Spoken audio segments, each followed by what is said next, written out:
Good morning, all. This is Deb. I have been absent for a while. Been really busy doing other stuff.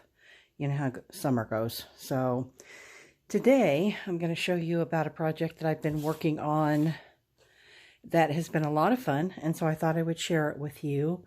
And that is how to make rubber stamps. Well, I'm not going to show you how to make them. I'm going to show you the ones that I have made and tell you how I made them, because they're kind of time consuming, and you know, it would take a while to make one, unless it was pretty simple. So I'm going to show you what I have and where I got the supplies. So I bought all the supplies on Amazon, and I bought two different types of blanks, and what these are kind of like, they're kind of like erasers, maybe a little harder, but these happen to be pink, and all the ones I saw were pink. They may have, let me scoot this down a little bit. Okay, they may have other colors, but the ones that I saw were pink. Now, I got, because I just wanted to experiment and see how easy it was. So I didn't spend a lot of money. I got these small squares and small rounds are the ones that I purchased. They do have bigger ones, and I've had such good luck with these that I'm going to buy bigger ones and make bigger stamps. But these are what the blanks look like. The carving tools look like this. And they had different sets out there. This set is by Inkadoo. And they come in this little plastic thing. Like that. And with some directions on the back. I like these. They were very reasonably priced, so if you want to just play with it like I did and just see if you like it, and not spend a lot of money at first, these are great tools. Again, I got them on Amazon. Most of them are pretty sharp. This fine one, I wish it was a little more sharp, but it isn't, so what do you do? But anyway, so you've got this fine point, this slicing, and then these these diggers. So there's three different sizes of diggers, or what I call diggers: small, medium, and large. And the medium and large work really good. But then if you've got small details, you know, you really want to stay with this small one. And as I'd mentioned, I wish it was a little sharper. It feels sharp, but I don't know why it doesn't do a good job. I mean, sometimes it does for some things. Anyway, let me not get on a bunny trail with that. So when I first started, I kind of drew on paper what it was that I was thinking. I'm kind of, let me turn it the right way. I'm kind of wanting to play with mixed media stuff. And, you know, there's not a lot of stamps out there. And, you know, I guess you don't have to use stamps. You can just draw. But anyway, I thought stamps would be kind of cool. And since I didn't find any, I thought, well, let me make some and see how they turned out. So that's how I started out, and you'll see in some of the ones that I made, you can see how I did these. And then once I got comfortable, I got to the point where I just used a pencil, and I just drew directly onto the rubber. And you'll see in some of them, you can still kind of see the pencil marks. Of course, I can't see any right now. Okay, so like here's one that's not finished yet. And you can see it does a really nice job of accepting the pencil mark so that you can do your carving. So, but the idea here is not to have precision. I don't want it to be precise. I want it to be very kind of primitive and rustic looking. And these look kind of tribal in a way. They turned out tribal. So anyway, what I'm going to do is I'm going to stamp these. And I'm going to show you how they turned out stamped. I'm going to sit down and do that so that I can do a little better job of stamping. And I like to use, of course, I've got that in the other room. See if I can find one here. Well, no, I took it in the other room. So what I like to use is a, I have a We Are Memory Keepers, like a foam mat kind of a thing. And I like to stamp on that because it gives, you know, put it underneath the paper because it gives a really nice crisp, which in this case, you know, we talked about it being tribal, so who really cares if it's crisp? So the ink that I'm using is VersaFine. I really like VersaFine ink. All inks, it doesn't matter what, if it's called StazOn, VersaFine, most inks that are not like Joanne brand or whatever are made all by the same company, which is Tsukaneki, some Japanese company. And, you know, I don't know if they've got different formulas. Obviously, they do. But the VersaFine does a really good job. If you have very fine designs on your stamps, so like maybe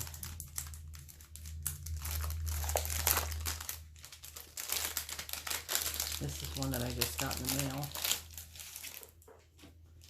And this one really isn't, this is a Tim Holtz one. But if you've got really fine details on your stamps, like maybe flowers would be a really good example. The VersaFine is an excellent choice because it picks up those details wonderfully.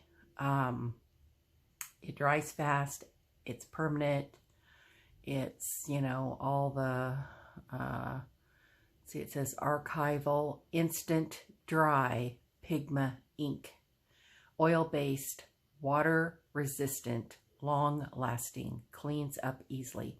And it really does. I mean, I've used this on these already, and, you know, I just use a baby wipe and wipe it off, which, let me get a baby wipe out.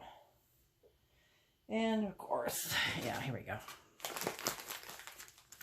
I thought I had my baby wipes in the other room. So I've kind of expanded my area. We have a study off the front room, and you know, we never walked in that room. We didn't need a study, and so we didn't really walk in that room. But you can see how well this is wiped off of this.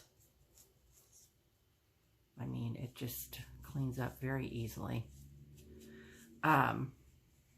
Anyway, I decided to expand because my craft room where I currently am, I've got 2 sewing machines, I've got lots of shelves, I've got, you know, fabric, books, all kinds of stuff. But when it comes to, you know, I needed to have like a dedicated space to do paper crafting. So in here I sew and you know, have my shelving, and I also have a watercolor table where I do my watercolors. So in this study now, I do my stuff like this, and paper crafting, and I do work on some fabric projects as well. But anyway, so off on a bunny trail again. So let's stamp these so you can take a look at it, so you can see in the detail. And I wanted the edges to be rough and to have little nicks and stuff out of it.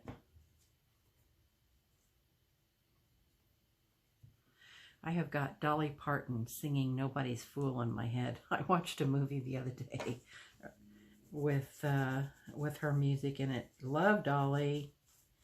And so now I've got that song in my head. So if I bust out singing Nobody's Fool, don't be surprised.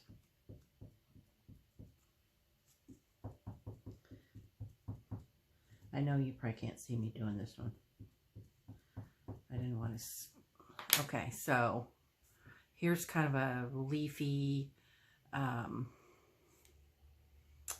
of a, I mean, it could be leaves, it could be flowers.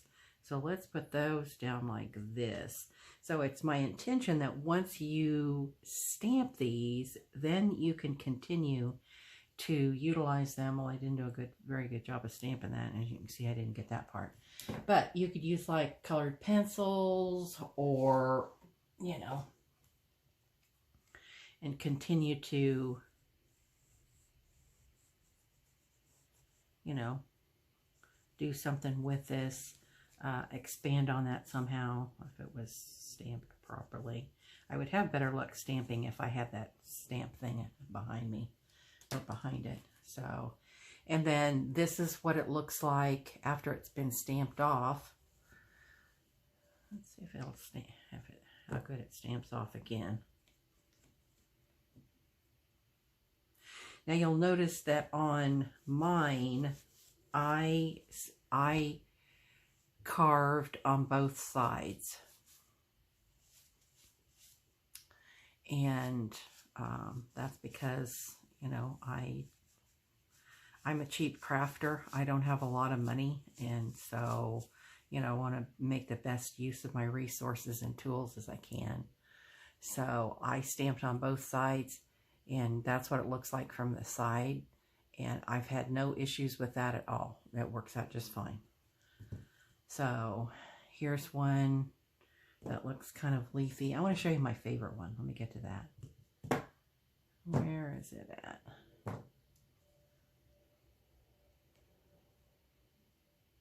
Oh, here it is. This is my favorite one.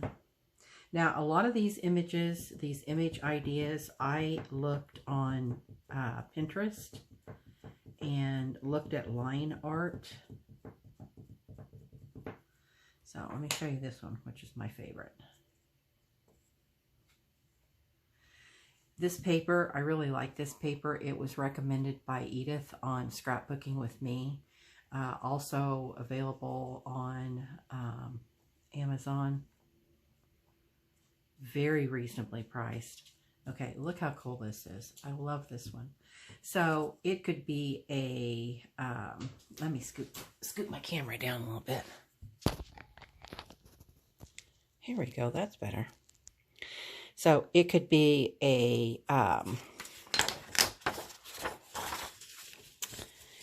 flower head. It could be an insect. It could be a seed. It could be a nut. It could be a scarab or an insect. And so if you were to take your, you know, colored pencil or whatever it was, you know, your marker of some sort, and just kind of do rough, you know, then you could add leaves, maybe even some of your leaf. These are kind of big, but so I could make another stamp of a leaf that would be an appropriate size for this. Anyway, I really like this one. Now, the color that I'm using is called sepia, and it's pretty, vintage sepia. It's really pretty, but you know, you could do that in mixed colors, all colors. Wipes off very easily. So let's see this one.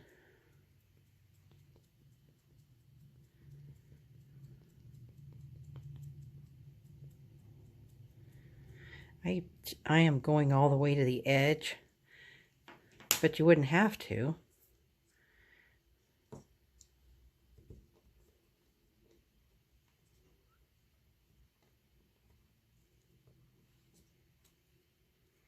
Yeah, that one turned out pretty good.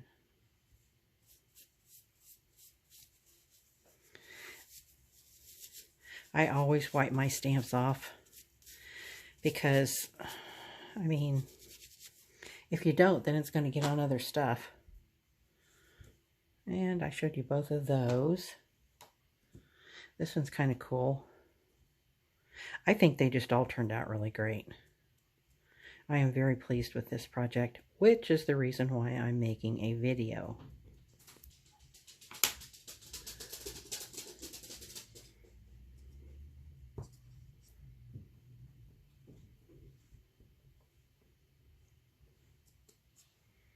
Oops, got the edge on that one. So again, I would get better results if I had that stamper thing back behind of it. And I've got a bajillion. Do you think I have one right here? No.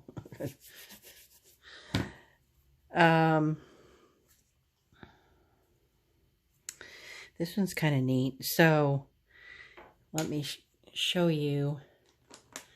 So I drew the design that I wanted. Then you have to decide, do you want it to be, which part of it do you want it to stand out? So I could have made the decision to leave this part that's carved out. I could have left that whole, and I could have carved the thin part out, and then it would have had a completely different look. I don't know if I did one like that or not.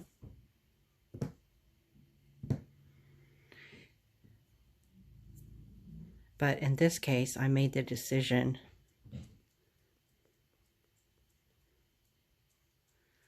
to carve the larger area out and to have a smaller area as the stamp.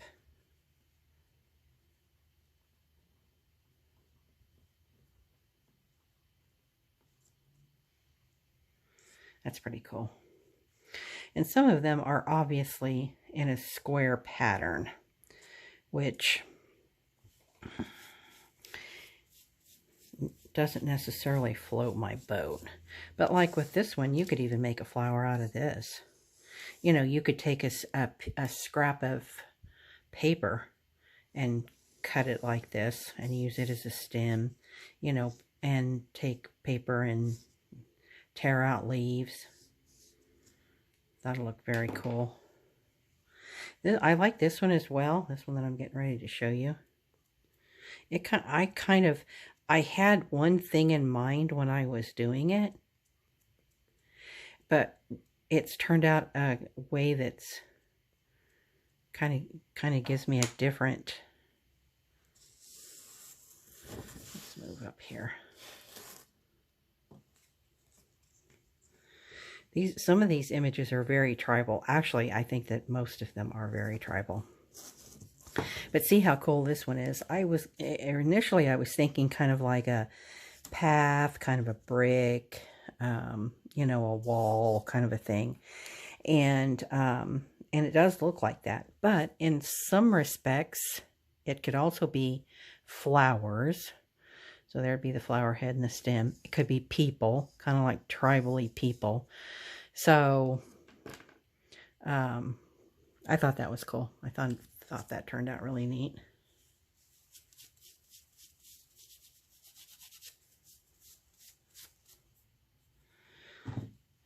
This is one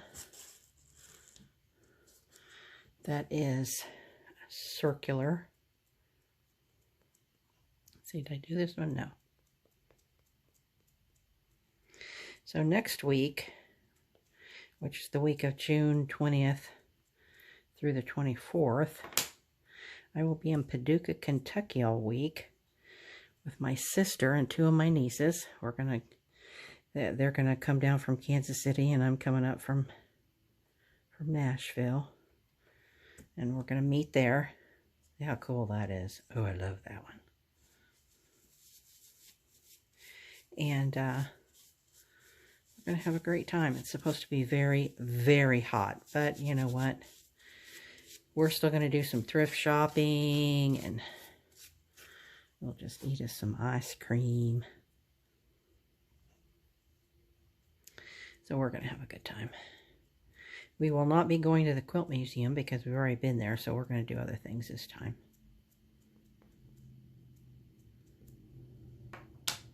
We are going to Hancock's because, come on, all that fabric, it's just calling our name. We just have to do it. I really like this one too. So this one's kind of amoeba-y.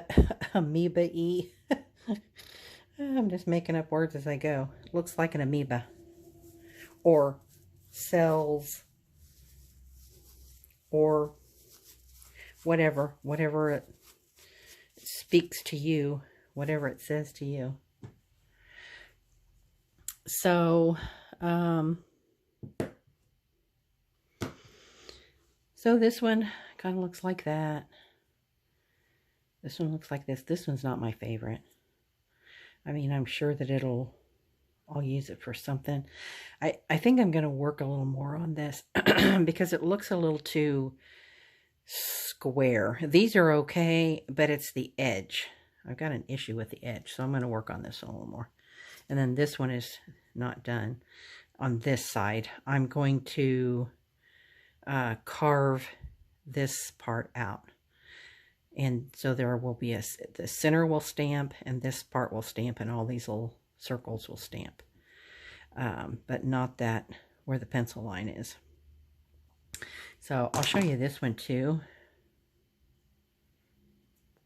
I can't say that this one is my favorite.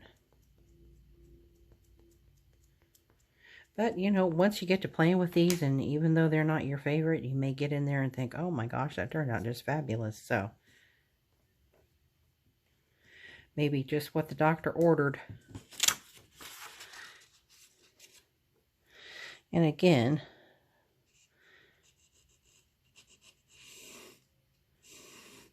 you know, you could use your colored pencil or a marker. I really like the look of the markers. Or where you just kind of, you know, kind of a rough, because you don't want it to be precise, or I don't want it to be precise. So something like that. And you can always add, you know, it doesn't have to stay like that. Goodness, no. You can do all kinds of things. Just keep adding to it. That's the whole idea behind mixed media. You know, these stamps are just your jumping off point, and from there, you know, you do more art and things like that from there. So that's the whole idea. These are just your jumping off point. So anyway, that's what I wanted to show you today. I'm about out of time already. It's already at 24 minutes. And as we know, I only have 30 minutes. So, which I'm sure that you all are very thankful for. But I wanted to show you this project that I've been working on and have really enjoyed. And I'd like to encourage you to give it a try. You know, it was very inexpensive. I think these tools were like $6. And the blanks, I don't remember what they were, but very reasonably priced, or I wouldn't have. If it had been expensive, then I wouldn't have tried it. So, you know, unless I knew. That's why I bought such a small package, so that I could play with it and know whether or not I even liked doing it. So before I made a big investment. So anyway, so that's that's what I'm here to show you today. I hope you enjoyed watching this and seeing the stamps that I made. And I hope that it'll encourage you to try this for yourself. And if you do, let me know. And remember that we have a Facebook group, The Art of Journal Making and Paper Crafting, on Facebook. And you're welcome to come over there and join our group and share, you know, the things that you have made. I apologize, I haven't been on here or on there a lot. I have another Facebook group, and we had a big thing going on in May, and so now I'm trying to catch up, you know, and then of course getting ready for vacation. So anyway, those are all my excuses, and but I invite you to come over there and join our group and see how you like our Facebook group. So anyway, this is Deb. I'm going to sign off, and I'll see you later. Bye.